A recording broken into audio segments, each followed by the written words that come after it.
Hello everyone, welcome to my YouTube channel. So UK triple SC मामला, आरोपी अभ्यर्थी खालिद की बहन गिरफ्तार, लेकिन अभी तक खालिद गिरफ्तार नहीं हुआ है। ऐसी तो इनकी क्या है, जांच चल रही है। उत्तराखंड अधीनस्थ सेवा चयन आयोग की ओर से आयोजित स्नातक स्तरीय परीक्षा के प्रश्न पत्र के 3 पन्ने बाहर भेजने के मामले में पुलिस ने, इनको लगता है 3 पन्ने बहुत कहना आसान है ना, इनको यही लग रही है। और मुझे अभी तक तो जो चीज़ें आई हैं वो फ़िलहाल ऐसा लग रहा है कि आयोग रद्द करने की उसमें मूड में बिल्कुल भी नहीं है। आरोपी और अभ्यर्थी खालिद की एक बहन साबिया को पुलिस ने गिरफ्तार कर लिया। हालांकि पुलिस ने इसका खुलासा नहीं किया है। पुलिस ये दावा जरूर कर रही है कि उनकी टीम खालिद के नज़दीक है। अब भाई कितने नज़दीक है जो अभी तक पकड़ा नहीं गया है। इस मामले में एसटीएफ को एक मिसिंग बालक की तलाश है जो हरिद्वार स्थित उक्त परीक्षा केंद्र पर खालिद का मददगार रहा है। मोबाइल पहुंचने में बड़ी भूमिका निभाई। इसकी गिरफ्तारी के बाद पूरे मामले का खुलासा हो सकेगा। दूसरी ओर खालिद की एक दूसरी बहन हिना और लीक प्रश्नों के जवाब तैयार करने वाली सहायक प्रोफेसर सुमन अभी भी पुलिस हिरासत में है। इस पूरे मामले की विवेचना की जिम्मेदारी वरिष्ठ पुलिस अधीक्षक अजय सिंह ने पुलिस अधीक्षक ग्रामीण जया बलूनी को सौंपी है। विवेचक बलूनी के नेतृत्व में टीम ने घटना से जुड़ी कड़ियों को जोड़ना शुरू कर दिया। जांच टीम ने तत्काल हरिद्वार पहुंचकर आदर्श बाल इंटर, सदन इंटर कॉलेज बहादुरपुर जट का गहन निरीक्षण किया। इसी केंद्र से प्रश्न पत्र बाहर आया था। भाई तुम्हारे में तो क्या लगे थे, जैमर लगे थे, तो जैमर क्या फर्जी था? जैमर ने काम नहीं किया। जैमर तो प्रेस कॉन्फ्रेंस में खूब चिल्ला रहे थे आप लोग। टीम ने परीक्षा केंद्र के प्रिंसिपल, कक्ष निरीक्षक और अन्य गवाहों से लंबी और विस्तृत पूछताछ की है। विवेचना के दौरान घटनास्थल के निरीक्षण, गवाहों के बयान और साइबर सर्विलांस द्वारा जुटाए गए महत्वपूर्ण साक्ष्यों के आधार पर पुलिस ने कुछ संदिग्ध को हिरासत में लिया है और उनसे पूछताछ हो रही है। तो ये है इनका अभी तक का जांच।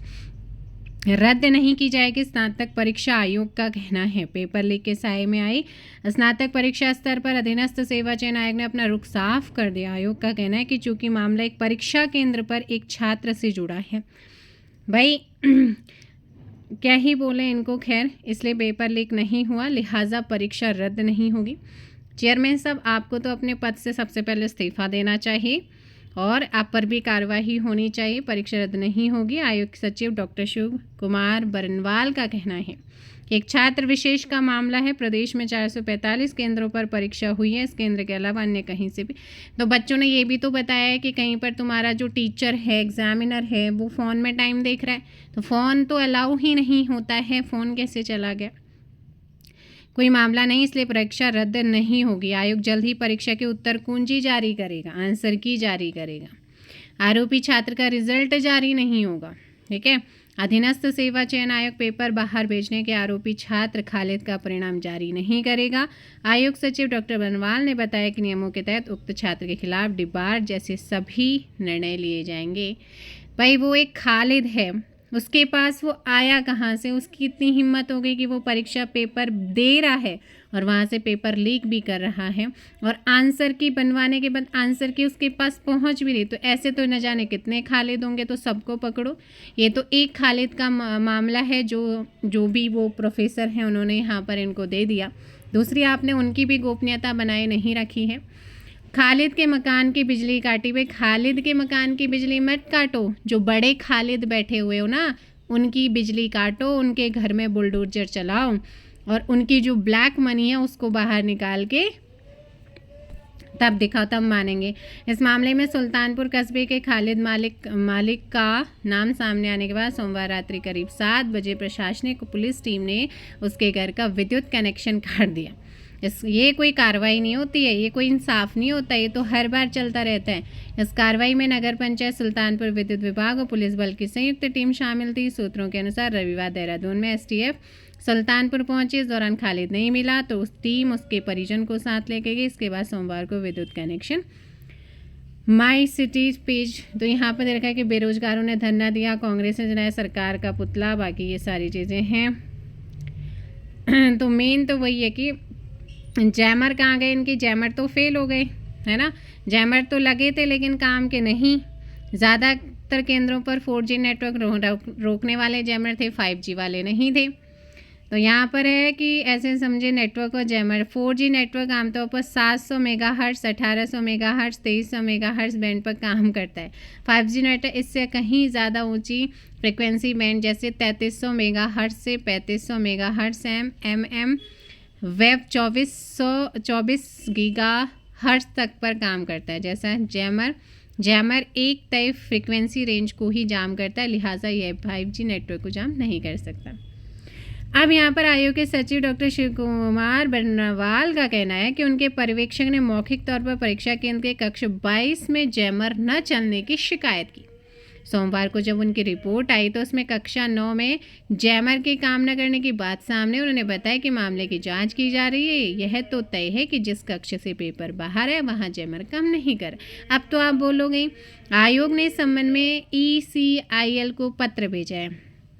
डॉक्टर शिव कुमार बर्नवाल जो कि सचिव हैं अधीनस्थ सेवा चयन आयोग के, इनका कहना है, हमने पूर्व में केंद्र को पत्र भेजा था जिस पर कैबिनेट सेक्रेटरी ने ECIL को 4G 5G अपडेटेड जैमर लगाने के निर्देश दिए।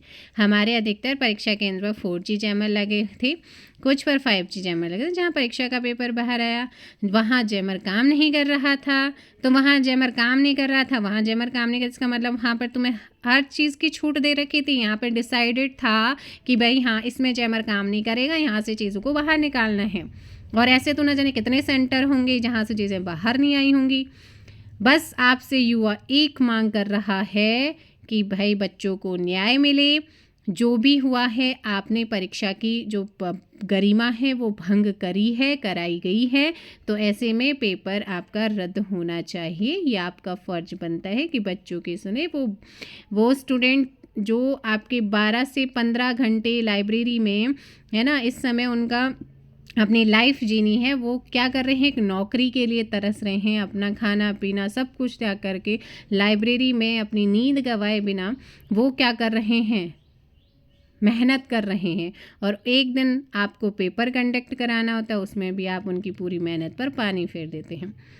तो भाई ये इनका जैमर वाला है। अब यहाँ पर बोला गया है कि धामी जी ने सख्त चेतावनी दे कहा कि नकल माफिया को किसी से, अब यहाँ पर जो कोचिंग माफिया है ना, नकल माफिया तो हैं ही जो सरकार को बंदा। इनका ये भी कहना है कि जो कोचिंग को भी माफिया बना दिया गया, कोचिंग वालों को। तो यहाँ पर बोला कि कोचिंग माफिया सरकार का बदनाम करने का षड्यंत्र रच रहे हैं, कोई नहीं रच रहा।